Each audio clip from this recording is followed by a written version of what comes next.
Close your eyes and imagine, I am talking about a sports car with a rear-mounted engine, air-cooled. And featuring a flat-six configuration, what name comes to mind? 99% of gearheads around the world would scream, that's a Porsche 911, but no. Today we aren't talking about German pride. We are talking about a purebred American machine, the Chevrolet Corvair, originally. The Corvair was born simply as a compact city car. A mild-mannered weapon created by Chevrolet to steal market share from the Volkswagen Beetle. It was never intended to be a sports car. In fact, it was once labeled by the media as unsafe at any speed, but American car culture has an unspoken rule: if something doesn't exist, we will build it. Thanks to the hands of a madman named Don Yenko, this obedient family car was injected with double its factory horsepower, transforming it into a bona fide track monster. Its name is the Yenko Stinger. Welcome to Maison Cars. If you have a passion for rare machines and the hidden corners of automotive history, hit subscribe right now.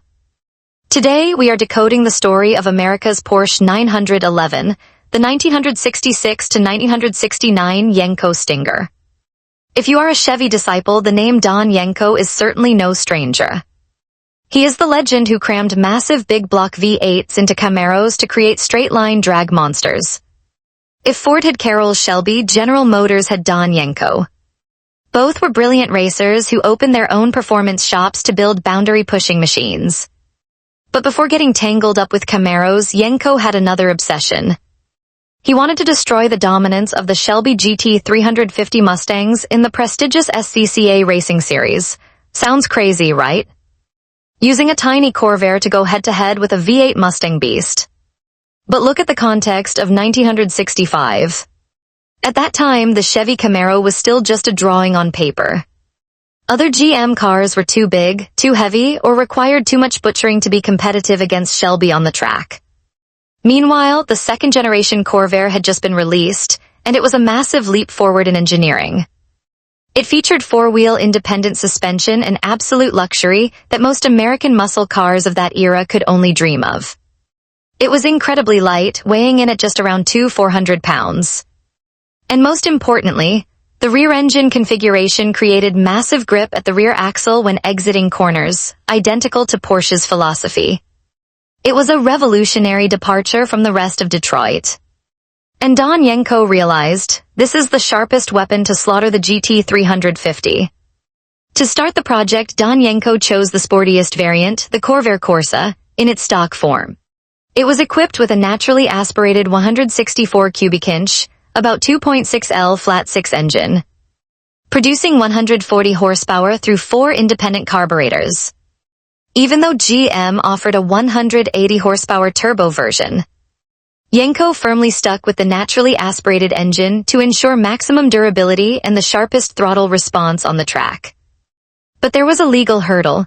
To qualify for the SCCA D production class, Yenko had to produce and sell at least 100 street-legal production cars. He bought the first batch of Corvairs and immediately turned his garage into a mad laboratory. To be classified as a sports car under the rules, the car could only have 2 seats. The entire rear seat assembly was ripped out. Next was handling. Yenko threw the factory suspension in the trash, replacing it with heavy-duty springs and shocks at all 4 corners, completely eliminating body roll during hard cornering. On the track, late braking is the key to winning. To fix the Corvair's braking flaws, Yenko raided GM's parts bin, taking a massive master cylinder straight out of a Cadillac and bolting it right in. Combined with a posi-traction limited slip differential, the Yenko Stinger was ready to dance.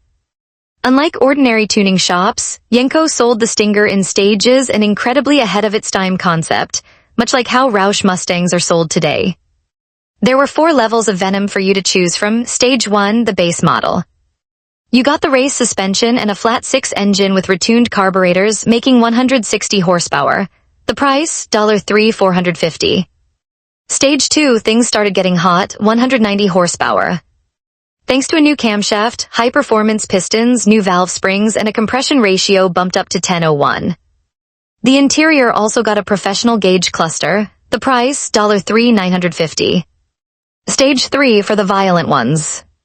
The cylinders were bored out, forged pistons added, and the cylinder heads were polished. The engine screamed with 220 horsepower. Stage 4, a purebred track weapon. The car was stripped of all excess weight to become as light as possible. With 240 horsepower pushing an ultralight body, this was a monster born to win trophies. Its price tag reached $5,000, a fortune in the 1960s. Enthusiasts even whisper rumors of a mythical Stage 5. Equipped with electronic fuel injection and pushing 250 horsepower. Though information about it remains a mystery today. Visually, you could spot a Yenko Stinger instantly. 100% of them were cloaked in ermine white paint with blue stripes running down the hood. The rear featured a subtle spoiler and most uniquely, 2 adjustable louvered air vents on the engine cover, providing maximum cooling for this waterless machine. On the track, the Yenko Stinger proved it was no joke, though data is scarce. History records the Stinger competing in 22 grueling races, taking first place 3 times and stepping onto the podium 2 more times. An impressive feat for a car that started as a city commuter. However, the Stinger's fate was sealed by its own brother.